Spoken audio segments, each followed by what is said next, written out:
Hello there. So we've got a full moon to talk about today. It's the full Sturgeon moon. It's in Aquarius.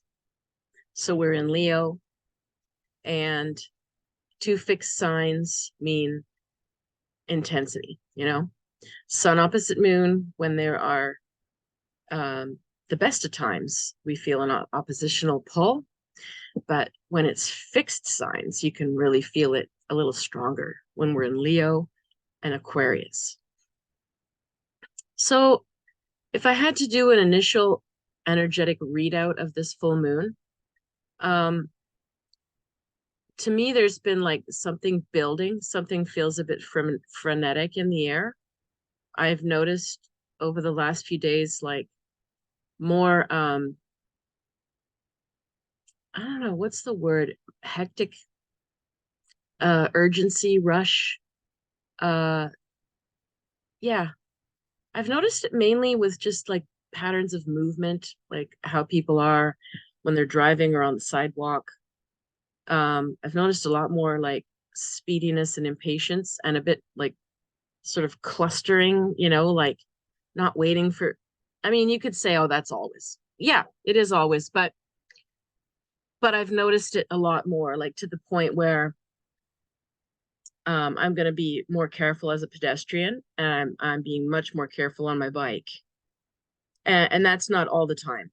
That's something I feel is accumulating. And today, when I was out and about in my little village, I felt like, yeah, something feels just like I've got to get out of here, kind of. That's my reaction to it. Maybe yours is different, but there's a buildup. Oh, there's a lot of wind, which I don't mind. But if you hear things jingling and dangling and stuff, that's my wind chimes and curtains blowing. So let's before I get going, I wanted to just mention that if you want to be part of a community where you can share your insights and your intuition, and you very light and easy, nothing, I'm not doing anything hardcore yet. No big tips, no big courses just yet, but I will be figuring that stuff out for the fall. But for now, if you would just like a light, easy place to just test the water with your intuitive abilities and weigh in and on what's your vibe on something, and just see if you're in alignment with how other people read the situation or a photo, then you can join my Intuition Cafe on Facebook, Intuition Cafe. And I will be adding more to that as we go along. I've got a lot of projects on my plate. I just finished writing another book. I think I've mentioned that.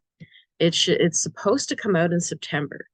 That's the last word I got from my editor. So we'll see if that's still on time, and I'll let you know when I've got an official day. But she said should be early September for 100 Rules of Divination. So when that comes out, I'll definitely make some videos on that, and it's a lot of fun. It's a lot of fun. 100 different ways and 100 different things to consider when you're making any kind of divination or prediction, or what we can use for divination. So I'm excited for that. I'm also going to be writing another 2 book proposals, and I'm also going to be redesigning my website. So I've got a lot of things. So maybe that's my buildup, because I told myself, August, you got to crack down and start doing some of this work. July is my birthday month, and I decided I need a mental break from constantly trying to work or get things ahead. And so it's been nice. So anyway, there will be more to come with the Intuition Cafe, but I suggest you hop over there and see if you like it and join.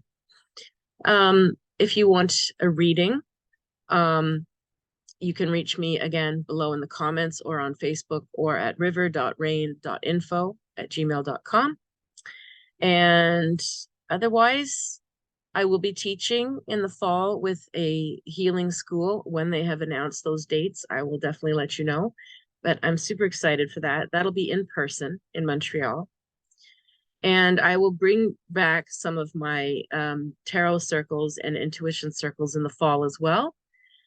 It's always sort of a tricky thing, what timing, because of back to school and when is everyone in the mood. So if you were interested, please drop me a message and let me know you're interested. And if it's like right out of the gate, beginning of September, or you prefer the middle or towards the end of September before we kick back into gear with the tarot and intuition circles.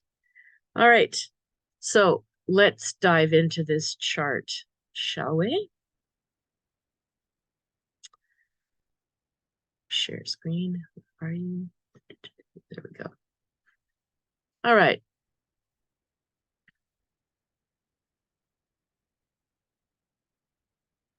And my picture's not popping up on the side of the video like usual. That's weird. I hate it when this thing doesn't work like it's supposed to, because I don't want any mistakes in the video. I'm gonna, oh, there, it just worked. A delayed reaction. Okay, 1 second.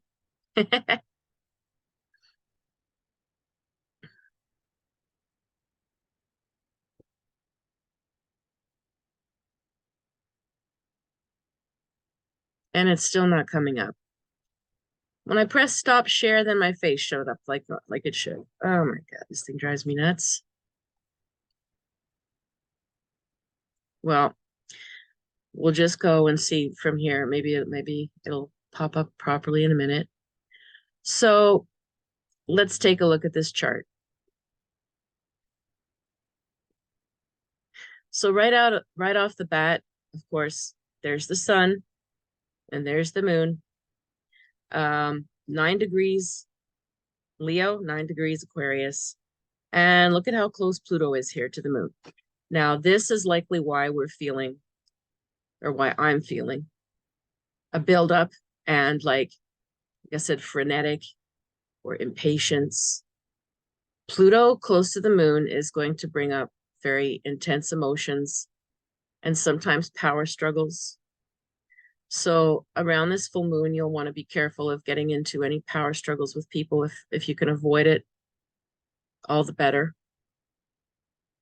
If it'll let me. There I am. Okay. Wonder if you can see that now.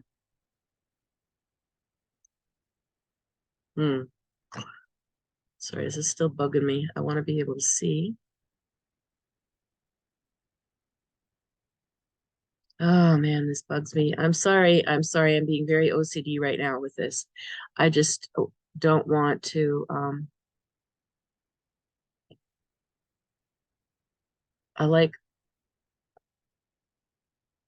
okay, we'll just leave it like that.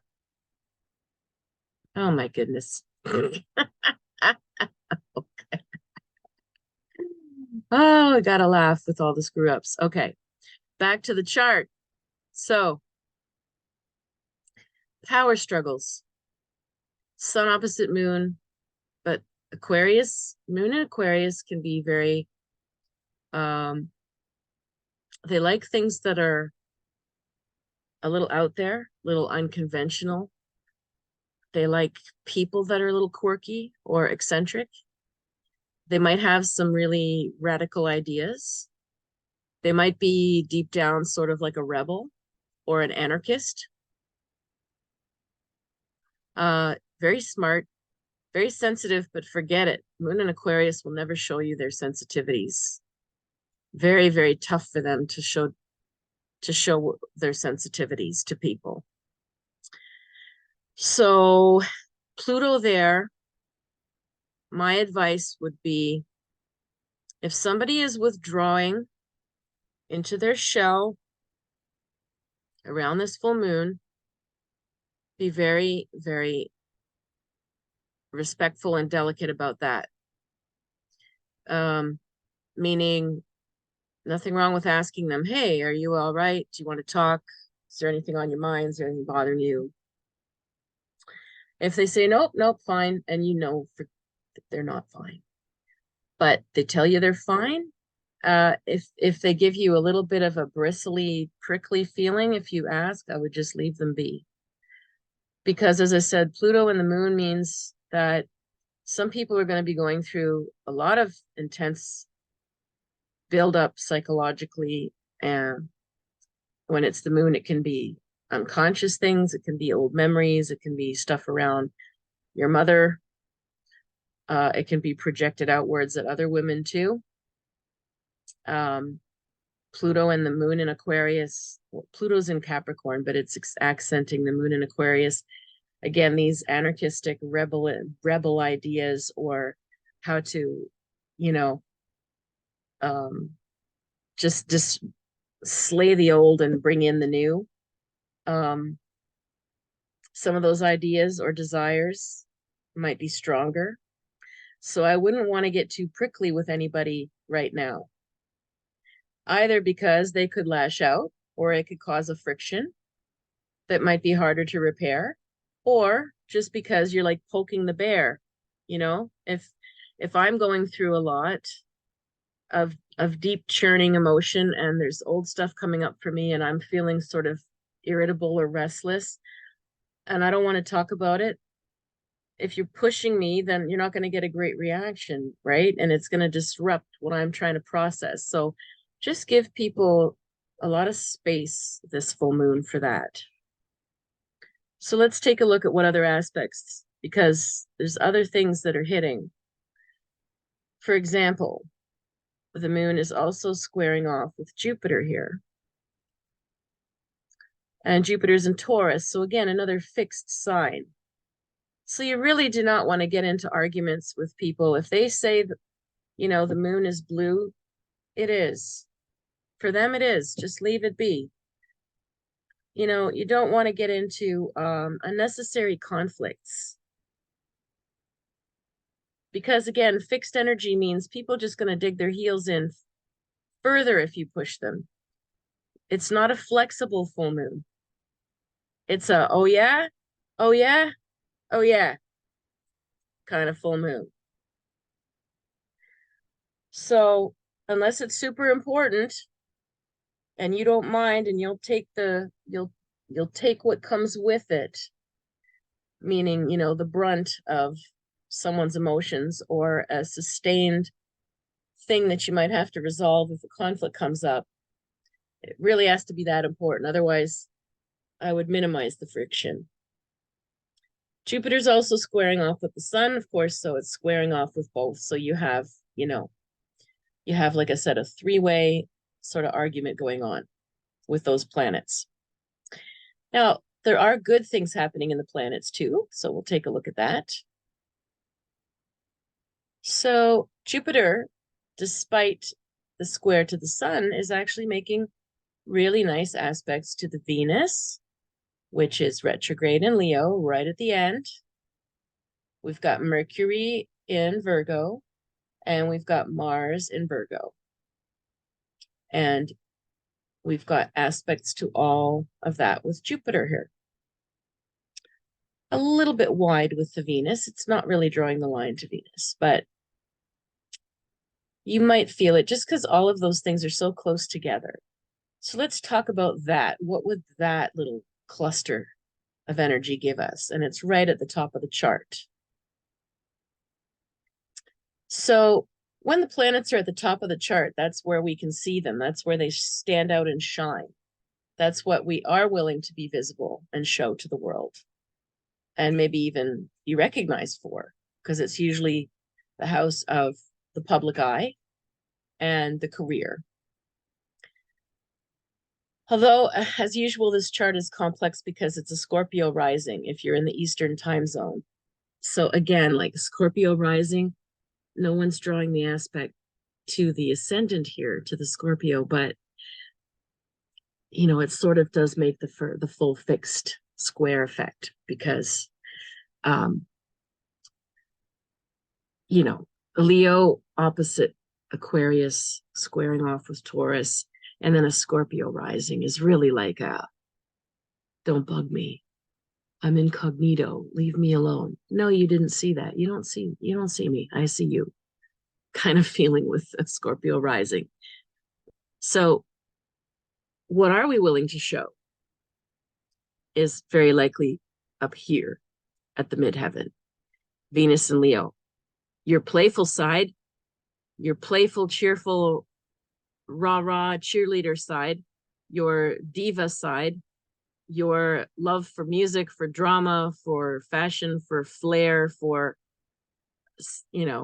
theater, playful, playful and fun, demonstrative, romantic, passionate.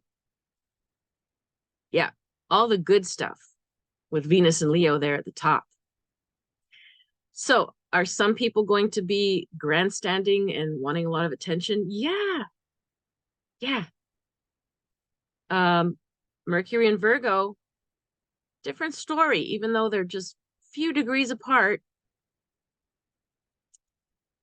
Mercury and Virgo is already on the other side of that. It's like, we're not just going to ask for attention just for attention's sake. We have to be more discerning than that. Mars and Virgo too. No, we gotta pay attention to the details. Things have to come off a little more organized here, a little more methodical, a little smarter. Let's take all of that Leo exuberance and passion and oh, I love this and I love that and almost like and okay, let's hone that into something with very precise taste. So that I find can be a really beautiful part of this chart. It would be, it's more exacting, it's more discerning, but it sure knows what it wants. And it probably has very good taste. So it elevates, Leo brings all that passion and all of that flair, and it wants to stand out and it wants to do something, elegant or memorable or life altering. And then the Virgo comes in and it's like, yes.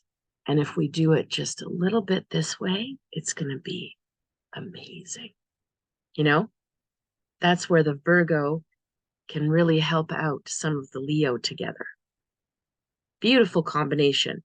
If you do anything to do with design, if you want to refine your writing skills, if you want to, I don't know, if you're thinking of reinventing yourself in some way, you might just get the best haircut you've ever had, or I don't know, like you might find just an exquisite color for something that you want in your home that's just, you couldn't have done better.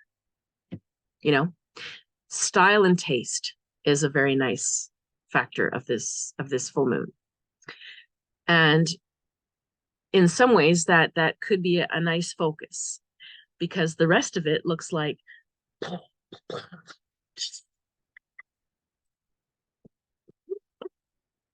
yeah, I didn't use words for that yeah, that's what it feels like. Now we do have one caveat to all the nice little design, let's do it this way kind of thing, and the playful silly. Yeah, Leo can be silly and playful too. We've got Saturn down there in Pisces opposing it now.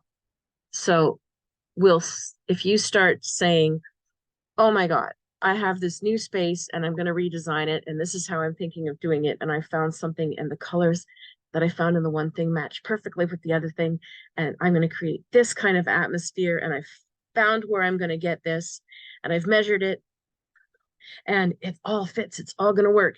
And Saturn and Pisces might go, oh, that must be nice. Wish I had that. So a wet blanket. Saturn in Pisces could be very wet blanket with that other energy. Because the other, it just wants to be, okay, yes, decor and design might be shallow or superficial stuff to think about compared to the people on the planet that are suffering and other things that we could be talking about. Saturn in Pisces will be, feeling the pain of the world and want to save people and alleviate it and be bleeding for everybody. And we need to have compassion for other issues, but we also need to relieve our minds from constantly being in this heaviness of the problems of the world too, which doesn't mean like sweep them under the rug.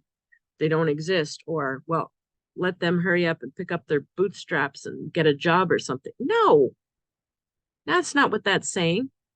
But it's saying like you need to uplift from constantly the weight of the world. If you don't find a way to have other interests and other pursuits, other goals, other playful, silly, diversionary, and they're not even always diversionary. Art has a role to play in our lives. Design has a big role to play in our lives. If you have something that doesn't fit you, try wearing a pair of pants that don't fit all day. See how compassionate you feel at the end of the day. So some of these mundane or material things, they do matter. But Saturn Pisces does not talk about that. So you might find some people out there that are very maudlin and very like, throwing a wet blanket on your fire or like soggy toast. So that's in the air as well. What else supports Saturn? Nothing. There's nothing supporting Saturn there. There's nothing else opposing Saturn there either. So it's sort of standing there all alone in the fourth house, feeling lonely, feeling abandoned, feeling what the heck happened, feeling the plight of the world again. And we need to do that just to make sure that we are aware of what other people are going through and we have compassion and we can help where we can. But if you get too bogged down, Saturn and Pisces can feel very hopeless and helpless. And that ain't fun. And that is not productive. So you try to bring it back to those Virgo planets where it's like, okay, this I do have control over. This I will read, I will research, I will fix, I will mend, I will build, I will calculate, I will draw. And the Venus wants to give it this wow factor. It's gonna be fun. It's gonna be gorgeous.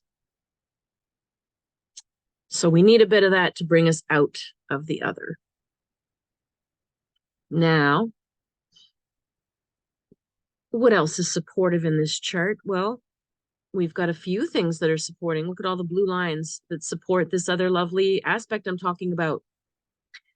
So Uranus is in Taurus, and it is supportive of that Mars in Virgo. And we've got the North Node and Chiron, both making nice trines to Venus, to that nice Leo energy.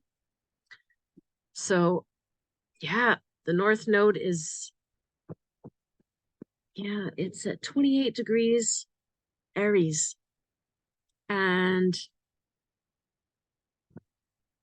yeah, it's telling us, we've got to initiate things. We've got to get our guts back, our gusto back.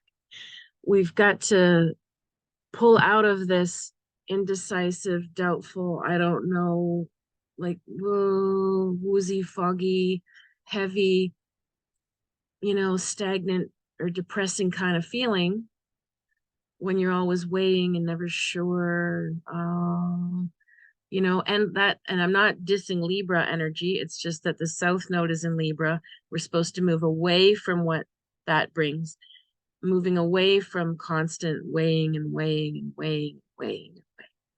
Just like Saturn and Pisces, like constantly, oh. Too much of that, right? I'm sure you can all agree there's too much of that vibe. We need the injection of this fire. So North Node and Aries, go do something. Just do something. Do something. Set something in motion. Act. Get something out of your system. Start the ball rolling. Light a little fire. And so that is also supporting that Venus in Leo. So if you feel inspired to do something fun, silly, comedic, to shine, to get up on a stage, I don't care. That's very Venus and Leo.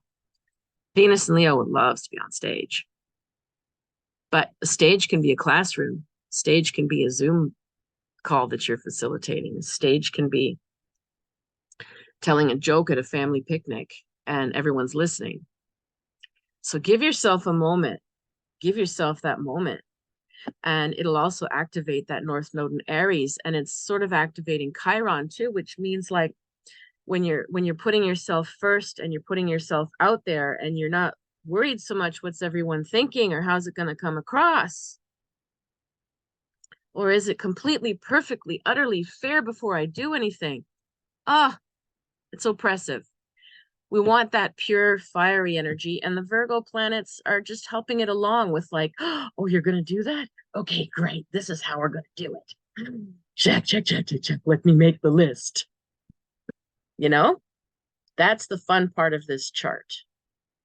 So if there's anything you've got in your life right now where you could just divert from the craziness of the news and the stupid alien invasion stuff they're trying to scare us with, you can just sort of go, not so much. I would rather spend the weekend doing a painting. I would rather think about, well, for me, I would rather think about how am I going to redesign my website? There's enough Leo and Virgo energy in that to keep me busy and avoid going down this the heavy wheel. So Pluto, as we see, is squaring off with that South Node in Libra too. So that is also activating and challenging it. Like, no, get off the fence, get off the fence, get off the fence, get off the fence. What are you on the fence about? We're at 28 degrees of Libra here. It's towards the end of Libra. That's when usually towards the end of a sign, you've waited enough. It is time to make the judgment calls. Who or what are you waiting and hesitating on and need to make a judgment call on? Just let yourself do it. Otherwise, this Pluto could really challenge it. And there's nothing else challenging it except this, the North Node obviously opposes it all the time. But other than that, I mean, Venus is also sort of supporting that South Node. But the main thing to me here really feels like drawing me back down to Pluto and the moon. If you're churning over anything, if you're resentful about anything, if there's power trips or manipulation that you can see coming up, you got to make a judgment call and get off that fence.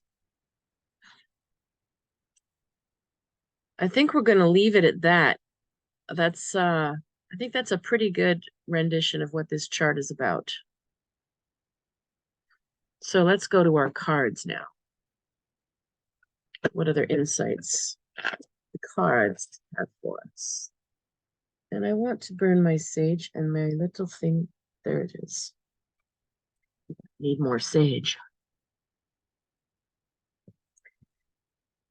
So we'll take a look with the cards if it brings us any other insight as to what's going on with this full moon. And then we will, of course, do readings for each sign.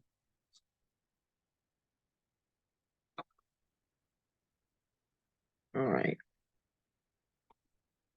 That's a nice one. Oh, I love this smell. Mm.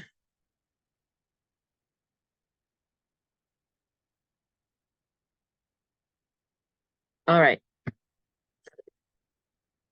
So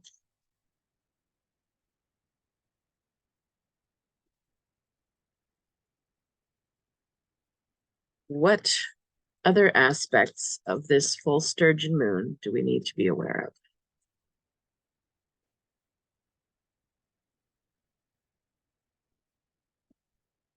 So we've got the Queen of Wands, which is a very Leo type card. She's definitely someone that takes charge. Maybe she's taking too much charge. Maybe she's dominating everything. Maybe she's overbearing, too loud, bossy. Otherwise, in her good aspect, She's making sure that the ship is sailing, and she's going to delegate, and she's going to lead. So it all depends on how you perceive this person, or whether this is their good side or their bad side coming out. Maybe you are this person, maybe you know this person. If you think this might be you, then just ask yourself, am I showing up more in my magnanimous leadership side, or am I sort of crabby and prickly in the way I'm going about stuff? And if you're dealing with her, again, I suggest minimizing conflicts over this next full moon. So just the next few days, something's bothering you, and it can wait until the full moon energy has calmed a little, which might be August 4th, 5th.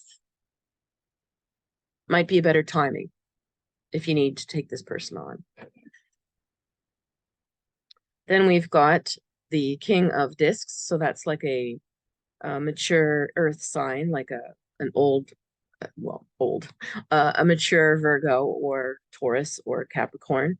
So again, a very fixed kind of personality who's very certain and can be very patient and supportive, and yeah,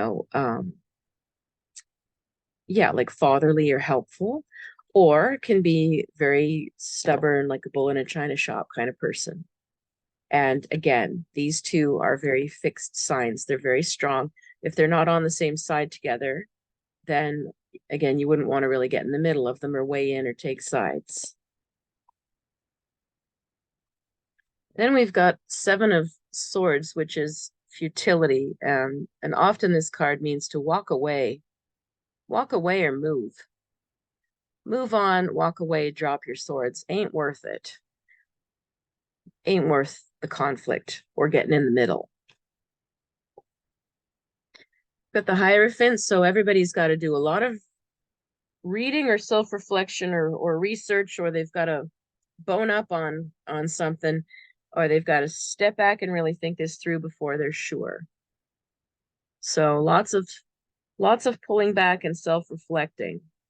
So if you're the one pulling out of a situation and not getting in the middle, then you can just do some reading, some meditation, something introspective, listen to a nice podcast if you want, just do something for yourself. And if you are the other people involved in something a little more opinionated, then everybody needs to pull back and think on deeper levels to get through this chapter. I need some more water.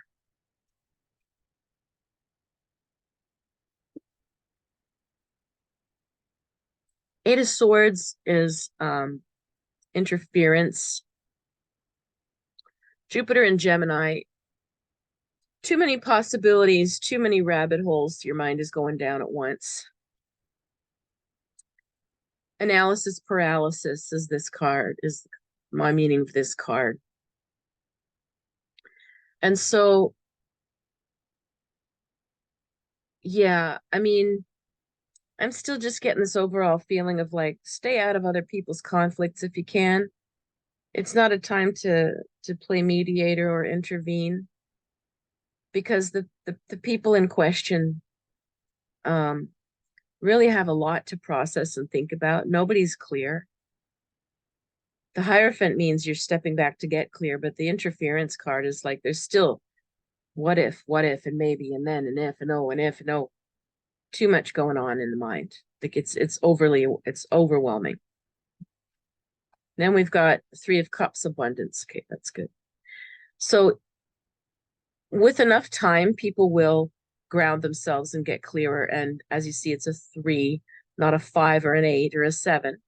Things get simplified. Things get channeled into different, either to different people, delegated to different people, different departments, or you pare yourself down to like 3 things instead of 8 things in your mind, or 3 people instead of 8, or whatever it is. But there's like a simplifying of things going on, so that when you focus on less things and you choose them well, then they will flow better because you're not overwhelmed. That's a good message for all of us, like whether that's you or whether that's the people that we're saying there's some sort of standoff or conflict around. And we got the Nine of Swords. Oh boy.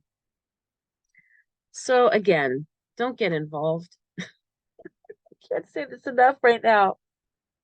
Oh, people are going to be gossipy. They're going to be saying nasty things sometimes.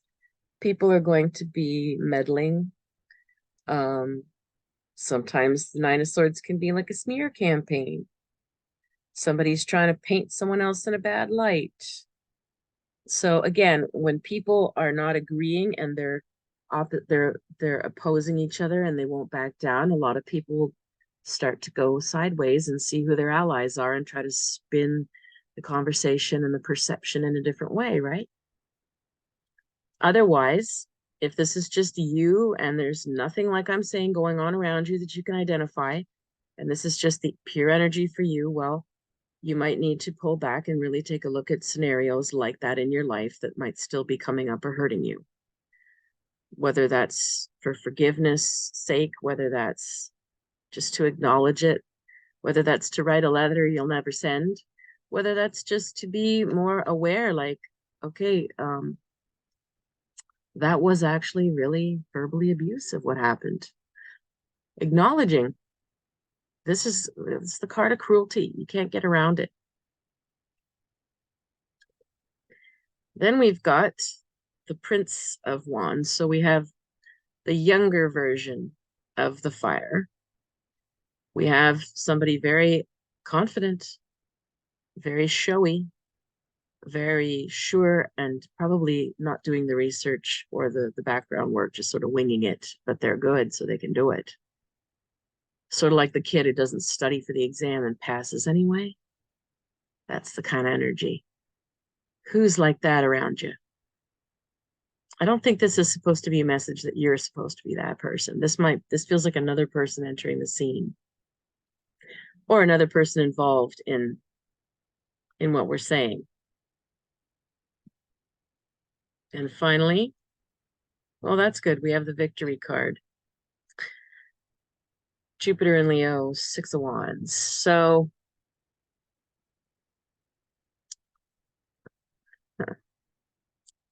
I mean, I know it's saying victory, but my feeling of victory.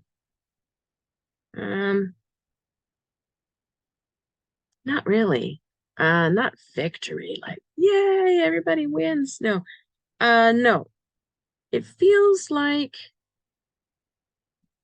a partial victory, though. Partial. So some sense of feeling like something was lost in the process, some sense of compromise, sacrificing something in order to get a partial win, partial victory. So if there is anything around you where there are opposing issues, opposing forces, try to lay low and not intervene or escalate anything. Try not to participate in any of the, well, she said and he said and they and any of that kind of stuff going on. Stay out of anything that could be manipulative or putting you in the middle. And try to simplify your own head and your own goals right now. This is just feeling like such a weird full moon, I gotta say. I don't know if you're feeling it too, but there's something unsettling about this full moon. And until it happens, until we see what changes this week, we won't really know. So let's take a look at what do you need to be aware of right now? What should you focus on this week? Or let's say for the next lunar cycle. So until the new moon, 2 weeks. 2 weeks. For the next 2 weeks, what's your focus? Yeah, that's what we'll do. For the next 2 weeks, what is your focus? Aries. What are you focused on the next 2 weeks? Prince of Cups. So you'll be focused on a person or a relationship around you. Somebody who's feeling confused, maybe a bit lost. Somebody who's very kind. and sensitive, but has trouble coping with the changes going on in his life. Could be a her, but someone difficulty coping with their emotions and the changes going on in their lives. Somebody not sure what to do quite next. Somebody who's maybe not aware of some of the problems that they can create with their behavior. So Aries, you might be in a position where you're counseling or coaching this person, and you could help them a lot if you bring awareness to any of the ways that they are unconsciously making their own lives harder with their own behavior. So you give them something concrete to work on, because the person feels quite insecure and they're not aware that they actually sometimes make a mess for themselves and for others without being aware of it. So gently though, Aries, gently, not bluntly, because this is a sensitive person. Taurus, how do you hold yourself? What are you doing about for the next 2 weeks? Ah, success. That's nice. It's a Taurus card. It is the Moon and Taurus card. So for the next couple of weeks, you just focus on whatever it is to get your house in order, your kitchen in order, your gut, your cleaning things up. I don't know. It feels like it's on a very clean up and organize and have the fridge full, kind of everything ready for fall. Not like you need to. I'm not talking about hoarding and hunkering down because it's bad. I'm talking about feeling proud, feeling like, oh, that's great. I froze all my vegetables for winter. I made pies for winter, or I don't know, not winter, but I've got everything all set and clean and ready to go for my next chapter for the fall. That's what I see you focusing on, and enjoying yourself. You're going to enjoy doing that kind of work. It feels very grounding and healing to you to do that. Geminis, what are you focused on the next 2 weeks? Ah, Ten of Swords is ruin. Oh. Hmm. Well, it feels like you have to admit some things that have been bothering you for a long time. Or somebody that's telling you that something's been bothering them. There's something that's hasn't been addressed and it's overdue. And the Ten of Swords to me sort of looks like you might be sort of wise and maybe even pushed to deal with something that's long overdue. And Ten of Swords is not easy, but it's an ending or putting an end to something that's really been painful for too long. So it might be something where you just personally have to look in the mirror at yourself and say, you know what? I'm sick of feeling this way all the time. I'm going to do something different about this. I'm going to change the script. Or it might be your partner coming to you saying, I've asked you and asked you and asked you and asked you and asked you. I don't know what to say. I don't know what to do anymore. We need you to, I need you to do X, Y, or Z. I can't take it. It won't be a surprise, whatever this is. It's an old thing. So it's like, do your best to confront that old thing and solve a problem. Cancers, what do you focus on the next 2 weeks? Ace of Wands. Okay, so that's definitely the fire of initiation. Focus on all that Aries message I gave. Initiation. You need to keep your mind higher, like not get too murky and emotional and down. You need to keep active. You need to keep your life moving forward, and initiate things and play, and don't think so hard about it all. Just do stuff. Just set some things in motion. Have fun. Light a fire. If you need to get angry, you need to get angry. Yeah, you need to light a fire under your butt. So no more pulling back into the shell and mulling it all over one more time, or having a nap and avoiding life. Yeah, fire. Get out there and make things happen. Don't think too hard. Leos, what do you need to focus on the next 2 weeks? Ah, you've got the nice abundance card there. So you can focus on your family, your your kids, your partner, your family life, your home, making things feel again safe and cozy and yummy, and everything looks beautiful. Make your home and your inner family life your oasis for now.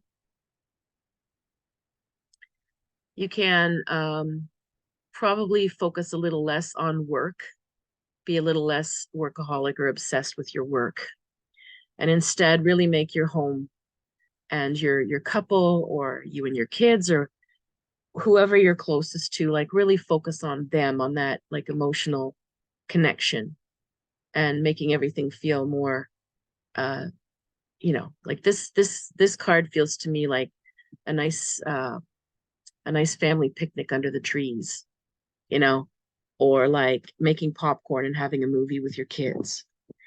That's the feeling I get. That's the level of abundance versus like uh stuff coming through your work, um like materially, or success, and status and all that stuff. No, this feels more inner, your inner circle.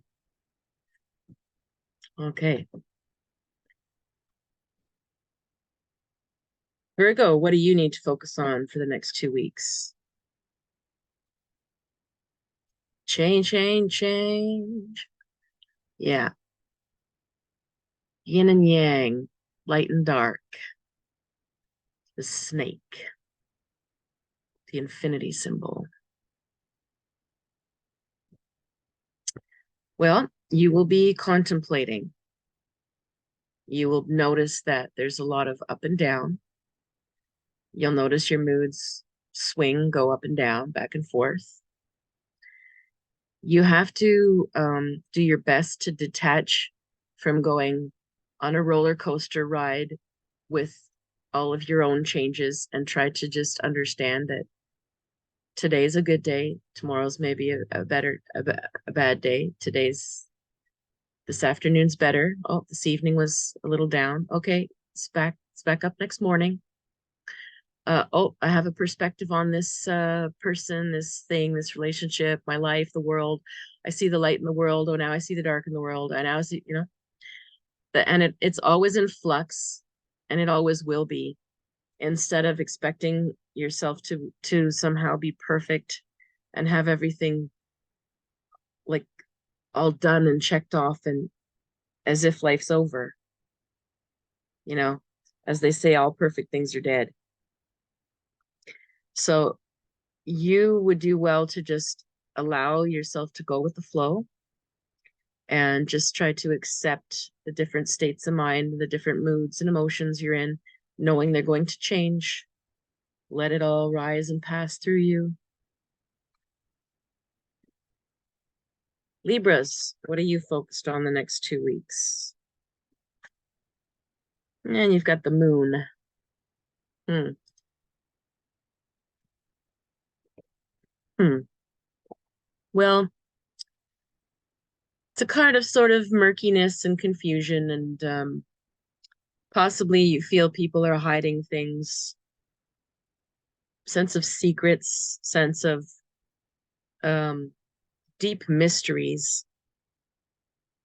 Sometimes the mystery, you might be contemplating the mysteries of life, in a more philosophical way. Other times it's the mysteries of why the hell didn't somebody call you back when they said they were going to? Why did some, dynamic with someone just suddenly change? What's this funky mood my kid is in? Why is this person being vague before when they weren't before? Otherwise it's dealing with your own murky moods and your own mysteries.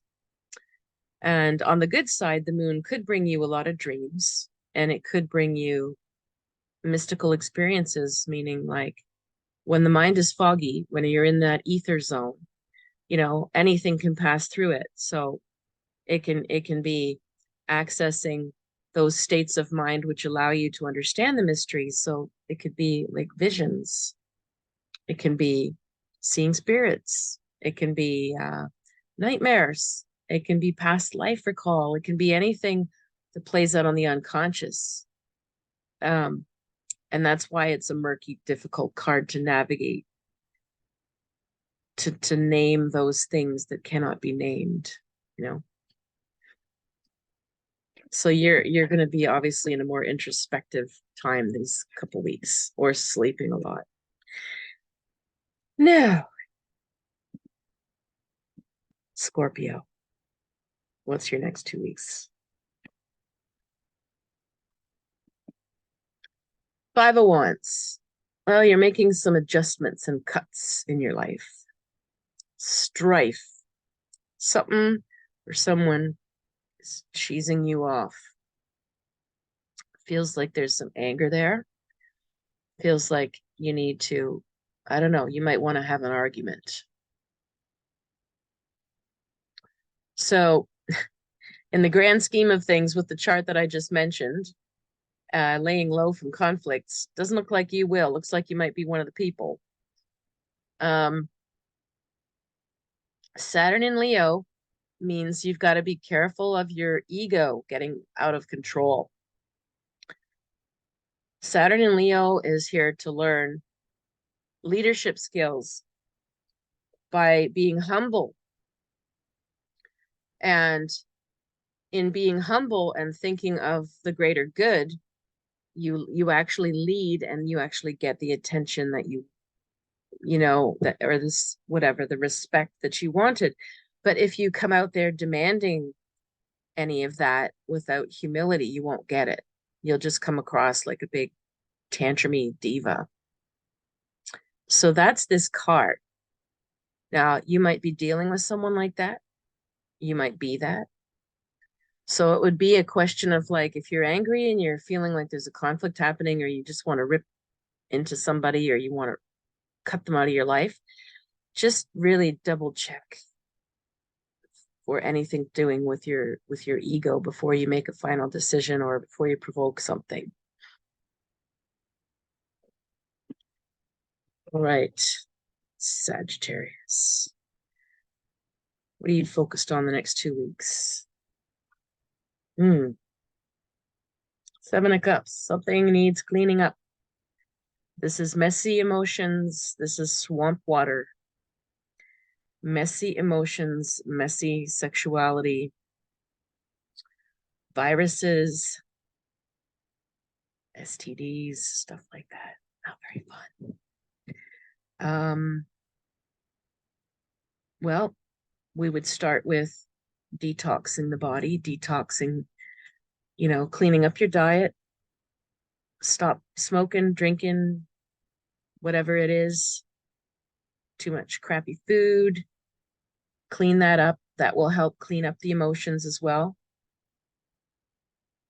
If you're entangled in anything that feels really, again, like taboo and sexualized, or if you're involved in something where there's a lot of like suppressed emotion, and maybe even like a toxic or abusive side to something,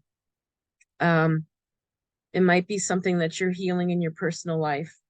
That's what you would be dealing with then. If it's around you, then got to tread very carefully with this kind of card. It's very hard to clean up that swamp. It's a slow process. So, and if you want to exit the swamp, that would be a good idea.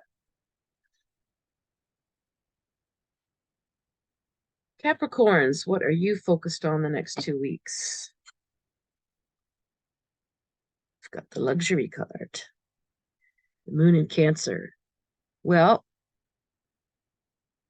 again, you're probably focusing on the long term and plans for the future, and being secure with yourself and your family, and those who count on you. I'm also getting a vision of like a lot of organizing and cleaning and making things sort of presentable and comfortable. I'm not sure what environment you're doing that in, but it feels like it could be work or home. It could be both. With you, it's more ambitious than the Three of Cups one that we saw for Leo. There's more work to be done for this one. So this will extend to um, you might be helping out neighbors, you might be helping out parents, you might be doing it for your, like I said, for your workplace and your home. But I see a lot of like putting things in order for the fall and a lot of abundance when it comes to like plants and gardens and food and um, stuff like that, getting everybody's clothes ready for school, back to school. I know it's still early, but you know, some people back to school, yeah, it's feeling like back to school vibe. It's going to come earlier this year to me. So it's a good time for you this next 2 weeks. You love to be busy and thinking about that stuff.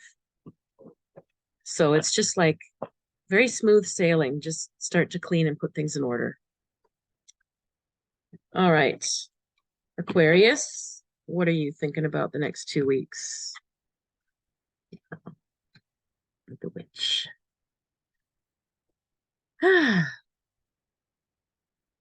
So you've got a few things on the burner.